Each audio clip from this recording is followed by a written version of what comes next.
Hello everyone, I'm Kevin, otherwise known as Forum BX257, here to bring another 1980s G.I. Joe toy review. And continuing on with my Navy theme month, I'll be taking a look at the Cobra two-man torpedo boat, the 1986 Hydro-Sled. Now the Hydro-Sled makes its first appearance in the original Marvel comic run in issue 47. However, it doesn't make any appearances in cartoon form, which is very odd because in the 1986 season 2, there were a lot of waterborne battles where the Hydro-Sled could have made an appearance. I think the Hydro-Sled is rather unfairly compared to another small Cobra watercraft, the Cobra Night Landing, and as this was issued in 1986, the Night Landing was issued in 1985 and re-released in 1986, meaning that these two overlapped on the shelves. But I'll make a very detailed comparison later on in this video.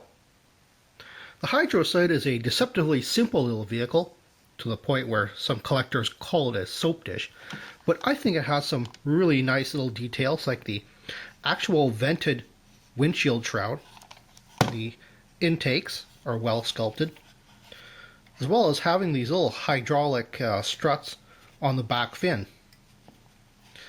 And also has some really nice details. A lot of the details you can barely see. The Hydro-Sled has the back fin moves up and down. Comes with two rather large torpedoes. And the front spear gun and cannon ratchets into 3 positions. Now if the spear gun looks familiar, it is actually a reuse of the mold of the front of the 1985 Eels harpoon gun.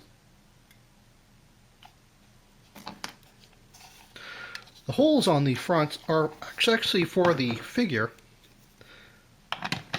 I know some people have also complained that the toy is rather small and the figure's feet just sort of hang off the edge, but of course if you have flippers on your figure, it is quite natural for it to hang off like that. Despite just lying on the top in a prone position, it's actually fairly secure on there. Of course the middle hole is big enough so that a second arm can go in there for the second figure. Now, I think the Hydro-Sled is rather unfairly compared to the 1985 Night Landing raft. And of course, the Night Landing raft is slightly bigger, has a lot more accessories, but it also retailed for $1 or $2 more. And I think, despite both of them being in Cobra Blue, the Hydro-Sled's maroon accessories really go well with the larger 1985 Cobra Hydrofoil Moray. It seems more in the line of a combat vehicle rather than sort of a stealth infiltration vehicle as the raft is.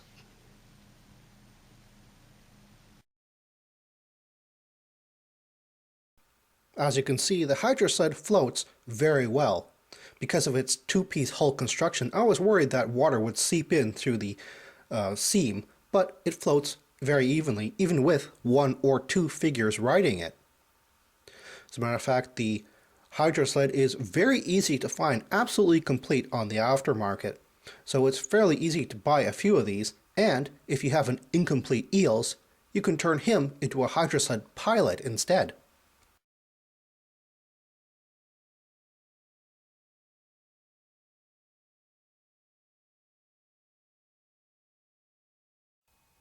Well, that's all the time I have right now. Thank you for watching my video, and stay tuned for next week to see another 1980s G.I. Joe toy review. See you then!